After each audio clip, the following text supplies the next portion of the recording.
All right, Jeremy here, Jeeps Unlimited, partsbreakers.com, 303-666-9020. This is really more intended for the customer. This is a customer's Jeep that they sent, or he sent. He's actually sent 2 of them, so we appreciate the business, as always. So, Adam, I'm going to address your name here. I usually don't, but I won't put any other information out there, and we can delete this video after you watch it. And anybody catches it in the meantime, essentially, you know, if you don't really have the time yourself or the knowledge, or maybe you don't have any shops you really trust around there, and you know been following us or decide you want to trust us for it, you could send us your Jeep. We don't do, we're not, let me first and foremost say that we're not the fastest shop around, and we won't tell you that in the beginning. Matter of fact, we're usually a shop that'll tell you got to send it to us and we'll get it in when we can. But we'll do it right. Jerry is a phenomenal engine. He's phenomenal in anything he does mechanical, but his strong suit is engines and just figuring things out. And in old Jeeps, you got to do that. You got to be able to figure things out, because it's not like a Lego where you just follow along. I mean, it is Legos. It all comes apart like that and all goes back together essentially. But it's finding the pieces, the missing pieces, finding pieces that fit, especially if you're doing conversions, which we did, and I'll go over that here in a second. And whatnot. So one of the biggest advantages we have out there for anybody that may be looking to have something like this done, or something more done or less done, is that we have our own yard. That's primarily what we've been doing since 1984. We moved over to Grand Junction in 2018. We were in Erie from 84 all the way up to 2018. So our Erie yard, once upon a time, way before I bought it, was massive. But when I took it over, we were slimmed down to less than a quarter of an acre. It wasn't a very big yard, but we had a huge warehouse. So, plus we were paying an astronomical amount. I won't get into all that. But long story short, we moved here. We were able to live on the property, which is awesome. And we have 7 acres now, which is amazing. We just don't have a very big building, and comparative to what we used to have. So that's been a little bit of a challenge, but we make it work. But the biggest advantage we have is the yard. If you don't have a yard, it's going to be very difficult to build a Jeep. You're going to be online constantly and hoping that what they're sending you is not only correct, but is functional and blah, blah, blah. So that's something that you have to put into the equation. If you walk into a shop and they give you this, hey, open checkbook answer, what's this going to cost? And they tell you, well, if that's a worry of yours, because it really is going to come into play. And a lot of that is because how many times are they going to have to drive to somewhere, if they even have a local yard that has specialty Jeeps? And there's not a lot of them left out there, folks. Let me tell you, if there is, that's where a majority of their time that they're going to be billing you is going to be finding these parts. So give them credit for that. I assure you that if they give you a crazy number, or if they just tell you, hey, I don't know, and it's got to just be what it is, that's why. So there's just no way to do it. And if there is no local yard, or they don't have a yard in the backyard like we do, it's even worse, because now it's finding everything online. There's shipping involved. There's, they order this, it wasn't right, or it didn't work. We had to order several new parts on this, and 2 of the parts we got, one of them was wrong, and one of them was a radiator, a nice radiator, and it was bad. I mean, whether it was bad from the get-go or bad during shipping is hard to say, but regardless, we had downtime for that and so forth. So that's the caveat to building an old Jeep, and even really a new Jeep as well. I mean, after Jeep has had a really bad reputation with product support, which is one of the reasons I always thought it was funny when Stellantis, and this happened after Stellantis took over, started telling us we needed to not use the name Jeeps Unlimited anymore, because we were like, well, we're products. I mean, we literally are doing what you guys don't do, but copyright and whatnot. So we changed our name to Parts Breakers, and at least on the national level, local, we're still known kind of as Jeeps Unlimited. But regardless of that, there's really no product support. And guys, it's not like Toyotas have an advantage on this stuff, because Toyota, man, they'll do product support. You can walk into a dealership and get 30-year-old parts. It is very, very unusual to walk into a Jeep dealership and find parts that are this old, let alone they usually discontinue stuff after 10 years. So there's a lot of parts that you're going to have to get secondhand that they just do not make anymore. Okay, so with that said, and Adam, hopefully you've enjoyed a little bit of that, but mostly just looking at this thing. It has changed a little bit, not a lot. I mean, the outside, and we kind of laughed about this because everything we did on this Jeep was really a mechanical function or feature. The only thing that's aesthetically different, and we had to do it, was the wheels. Because the wheels, he had the Kelly Hayes wheels on it, and we did a disc brake conversion. And you can't fit, unless you do, you probably could fit them with adapters or spacers, but you really don't want that on a Jeep, especially a narrow CJ5. It kind of, you know, does exactly the opposite of what we're going for, or what the Jeep was made for. So, but to each his own. I mean, that is definitely a way that probably could get us around that issue of the caliper hanging on that wheel. So aesthetically, that's the main thing you're going to see as far as that go. Now, we have lots of photos, and my knees aren't the best right now, so I'm not going to get down underneath this Jeep, but I'm going to walk you through stuff that we've done on it. And essentially, this video will be as almost like a final approval video, which is what I do on our tubs and frames before we ship them. Now, I'll give you a little bit of an idea on this guy. So like this tub sold, it's about to get picked up this week. Where is it? Right here. And so he bought it before it was dismantled, put a deposit down on it. Once we got it fully dismantled, we stripped, you know, then we do another video in depth, and he green lighted it, so it's getting picked up. Essentially, I'm going to be delivering this to the customer today. And it's not, I mean, it's comparative because I'm supposed to be going to California. It's 2 hours the wrong direction. So it adds 4 hours, which is no big deal. And like I said, we try to do what we can to accommodate. But I don't want to get there and have an issue. And the other thing is too, is because of that, because I'm dropping it off and I'm in a hurry, I'm not going to have a lot of time to do what I'm doing right now, which is going through everything. So what I did on the invoicing, and I'm not going to go over the pricing because it's going to be different for anybody else out there that might be looking for stuff like this. And honestly, one of the things that this thing got is a T18, and those are, especially 6-to-1, are very hard to get. So I'm out of them at the moment. And unfortunately, my builder is no longer around to build them anymore. So that's neither here nor there. So it's going to be used when it comes to those things, and just when we get them, which isn't very often. So, but we're going to go through the basics, and then I printed out the original invoice, and then I printed out the updated invoice. And the reason there was an update, as you know, we talked about a lot of those things, were some of the things that we had to add to it. But the good news is we also didn't have to do some of the things that we were going to do. Now, whether we need to do those in the future or not is kind of speculative. We're going to see how you like it. If you decide, hey, I want this tighter, I want this, you know, done differently here, then we'll either address those if they're things that we've done and just correct them as a warranty, or if there are things that we didn't do and we took off, then we can address them then. So the main thing was the customer had a trip, and still hopefully does.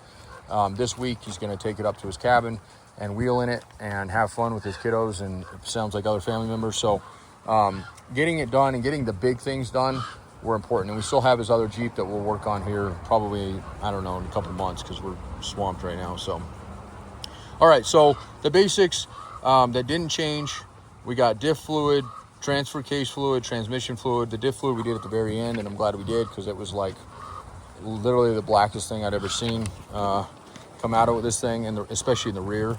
So that's got new fluid in it, as well as the rest of it. We did the upper ball joints when we did the disc brake conversion. Upper and lower ball joints when we did the disc brake. So and I got nice photos of that. So it's got disc brakes. So 72 to 75 does not have disc brakes. It's a Dana 30 factory open knuckle, so it's a good Dana 30. And you can take a later CJ axle and either, some people just swap them in directly, and we would have done that. An advantage of doing that is you get a little bit better turning radius.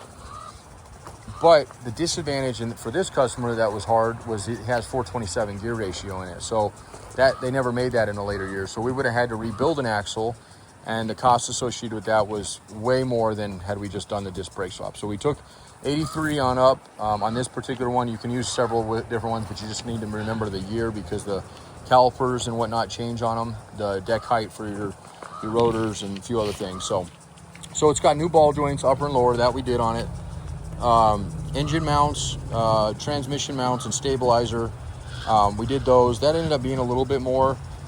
We didn't add it here, and you'll see a miscellaneous O'Reilly's parts that we spent and a Napa parts that we spent this week, and some of those are in there. I tried to put the bulk of the big things we bought so you knew that we went somewhere, but there was just like hose here, seal here, yeah, so it kind of little stuff adds up, but just want to make sure we're on the up and up on that. So, and then we did HEI. So this is 72. This had points on it.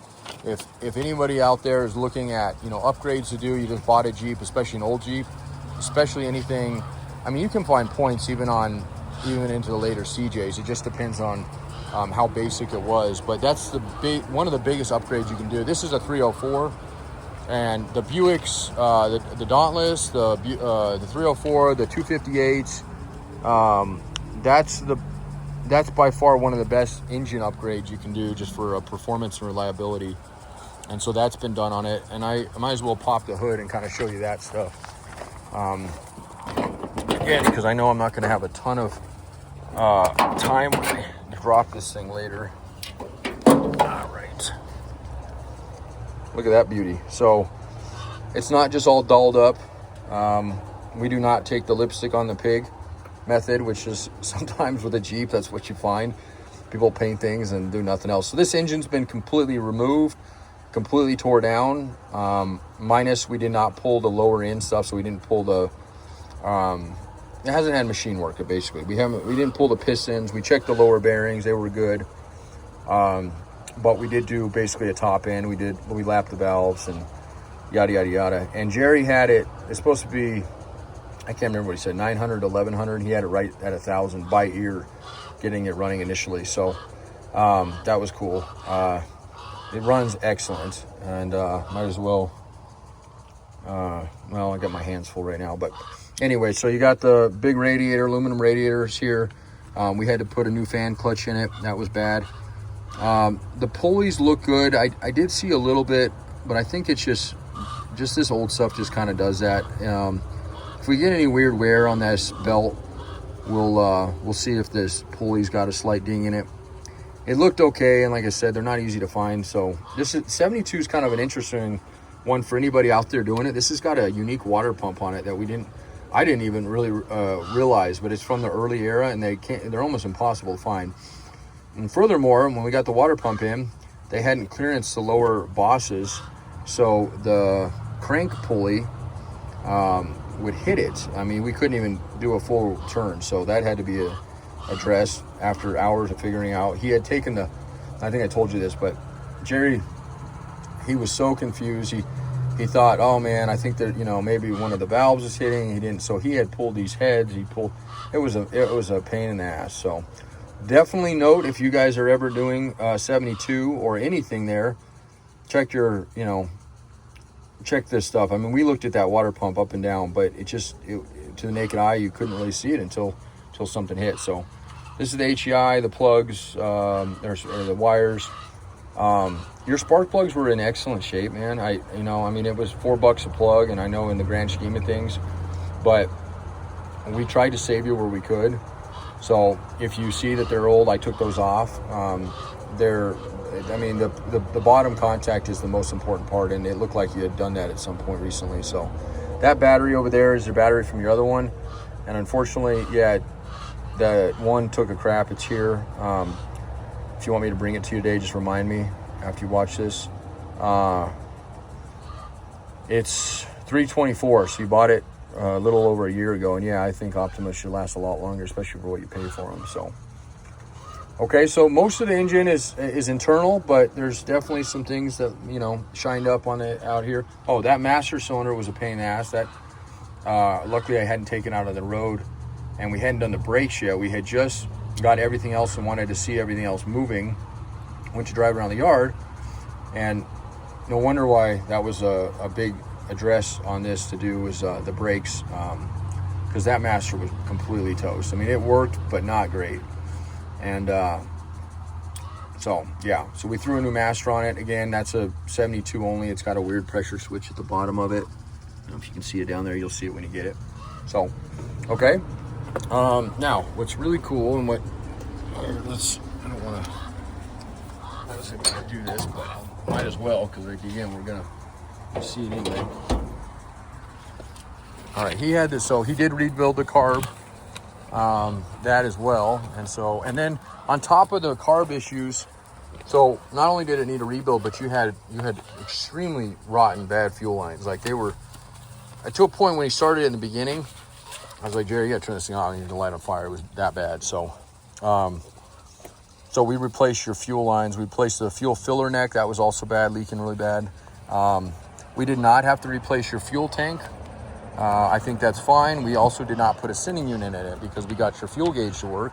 However, I haven't filled this thing up, and so if that's not working again, we have a different issue going on. We think because it was kind of intermittent. I didn't charge you for the work on that. I'm not going to until we test it. But I think with that, if it's not that, it may not be the sending unit, it might be some wiring. And that kind of leads me back to another thing we did not fix was your turn signal. One of your turn signals wasn't working. There were two reasons for that. One, we ran out of time, and two, when Jerry started to do it late last night, there's a bird's nest of a wiring down here. So this may very well need it's simple, just reran wires. We can do it or you can do it later, but it's just got a whole conglomerate of that. And then at that time, we can probably put a hitch on. Although I will tell you right now, with the condition of the frame, I would say we would have to do a better job at making sure either replace this rear support mount altogether or attach it to a couple different points, because it's got quite a bit of it's just been out of shape. Not really rusted, it's just kind of been out of shape. But I wouldn't put anything on the back of this as of right now. Okay. All right, and then just keep in mind something that I just realized. Your spare is not going to work. It's shot anyway. This thing it's dry rotted and it's not the right size tire, but that spare is that same style that you had on this thing. And I don't have another one of these wheels. I'll try to keep a lookout. We get them in. This is a pretty common wheel. So we can get you, if you decide you want to stick with these, and if you decide, hey, I found something else I like, some mags, like something like, well, that's a factory wheel on the back of those. Those are actually kind of expensive. They're hard to find. That's like the chrome. And then you have those mag ones there. I don't know if I have a full set of those, but those are kind of nice too. So there's some different options. We just have to test fit them and make sure we can get them over. But those got disc brakes, so that would work too. And then we just try to find one that has 5 if you want to go that route. But I didn't charge you for these wheels, so if we want to go to something else, we just look at, I can give you costs later for that stuff. So, okay. I am going to start it up here in a minute, but I'm going to finish going through this. So new water pump, new thermostat, motor oil, coolant, all the, normal stuff, disc brake. We talked about that. T18. All right, so we did a T18. I told you about that. I'm hoping my phone doesn't overheat. I need to get in the shade of this. These dang iPhones anymore. A brand new iPhone, and it just does not stay cool. And when it overheats, it constantly, let me get it in the shade for a minute. You're gonna see your tailgate for just a moment while I talk here. So T18, that was great. We had to adapt the floor tunnel cover, make a tunnel cover. We did a makeshift one. It's okay. I don't know if it could, I'm sure we can make something better, have Jim like custom fabricate something. I didn't charge you for any of the hours we had in just messing with that, which was like 4 or 5 hours literally, because it was just something we had to just get to work. So if you want him to cut out something and make something on a laser table, which we can do, you can. I don't think it looks bad, but it's just something that you may or may not want to do. There is some sharp things down in that area though, and I'll show you that. We covered up most of it, but you look at, like, there's a little bit of an edge right here and over here. So, just make sure people with sandals or light footwear aren't, flailing in the front seat. And you could put carpet or something over it. Like I said, this will get you by. So your factory cover is this here, and then we'd used a YJ to cover up kind of the hole, and then a YJ boot. And that's what was binding, and I think he got that somewhat better, although that looks like the YJ one in it again. So I'll have to see what if that's going into 4 high, because that was kind of causing a bind. So essentially you have your your ranges, and your back 3 are great, but your front one, when you go all the way forward, unless you hold it in, at least what it was doing yesterday. So I haven't drove it yet. I'm gonna drive it. Oh, did he leave the key on? No. Okay, we're good. I was afraid that key was on. It's kind of in a weird position there, so. All right, I apologize. I know this video is getting kind of long, but intake manifold gasket, that was all part of the engine stuff. Oil pump rebuild, melting up, did all that. Clutch kit, we did end up using the newer style, which is a better style. They're more the 3-finger style, and those are the out there. This was kind of a pain in the ass with the T18, just trying to figure out which worked. We had to play around with that. Ultimately, we were able to use just the 304 one, and then use a different throwout bearing. But we went with the later style, which is like the ones that have multiple. They're not like the 3-finger. Anyway, if you don't know what I'm talking about, look it up. And for you, Adam, I can show you the difference on that, just online, a picture or something. It's way more friendly as far as driving because it's not stiff. And since these things are so small, and we have your clutch pedal adjusted. There's this much adjustment left on that thing, so we can adjust it and put this pedal pretty much wherever. I wanted the clutch pedal closer to the floor, and the reason is because, again, you don't have a lot of throw. Well, you have a ton of throw, but you don't have a lot of room. So I'm 6'2". I don't know what you are, but for me, if it releases at the top, it becomes a point where I can't drive it, and it's because my knee won't let it. I just can't get my knee up high enough to always do it like that. So it releases, and I'll show you the best I can here in a moment on that. And then the rest of this is labor. Okay, so that was your original one, and you can see where I took off parts-wise, and then we took off fuel tank labor.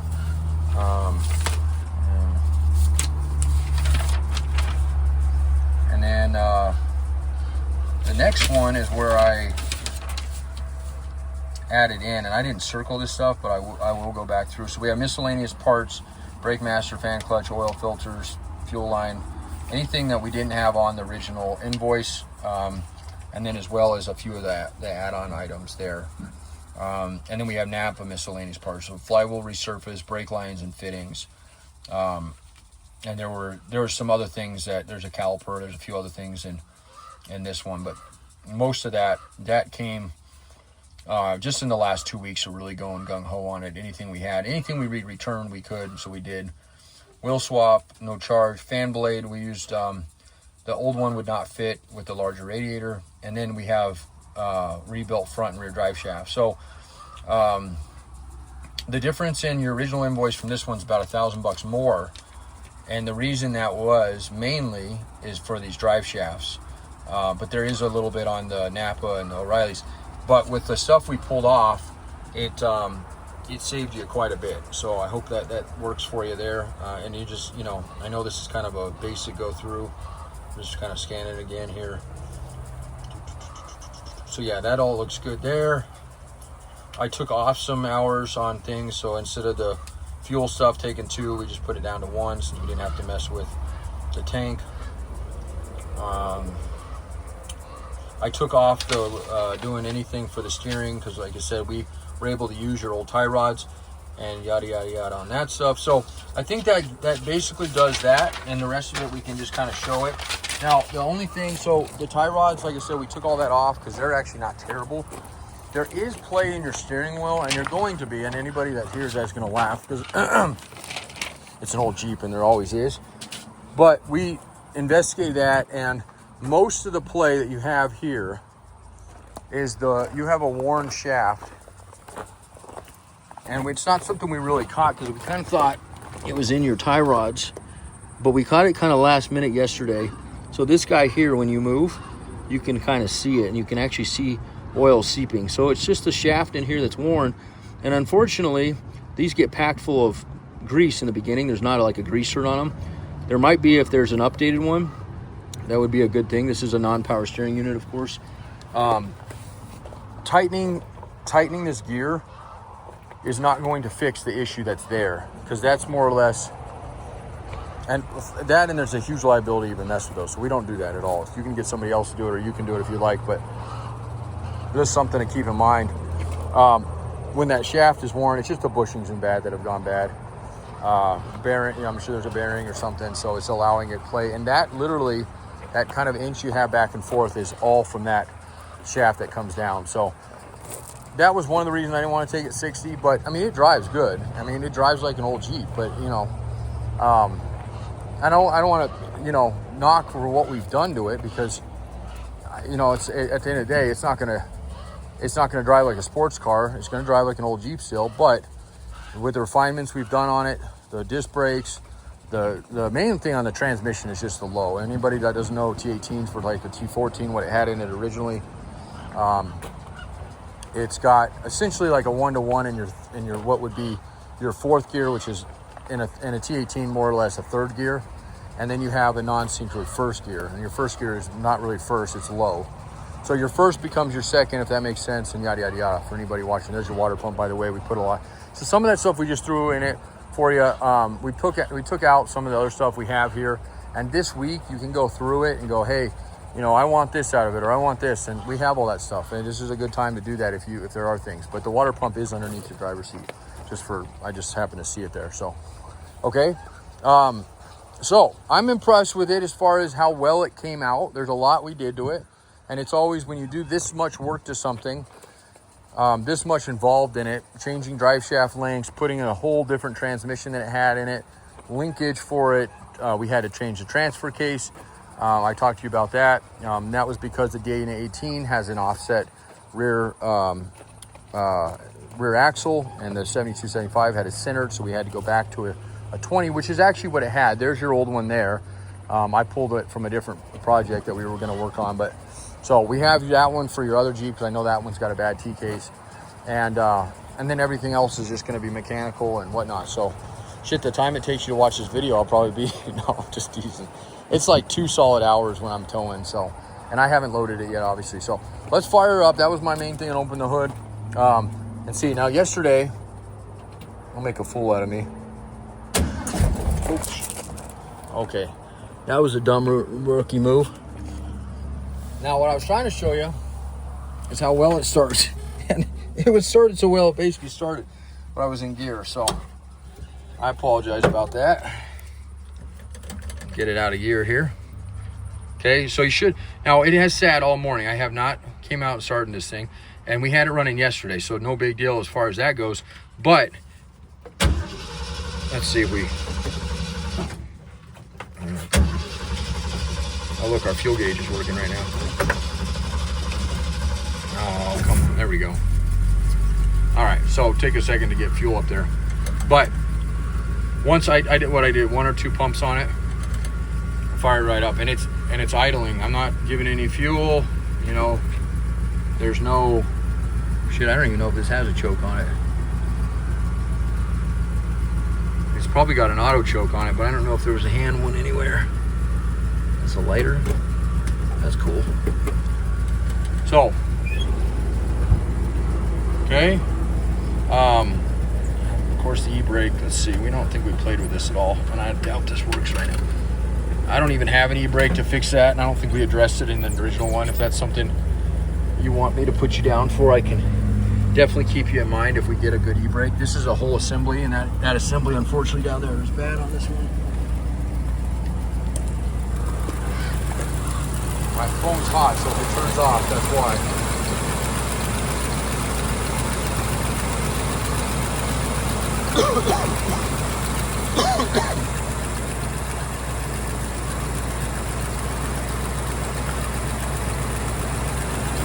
Okay, so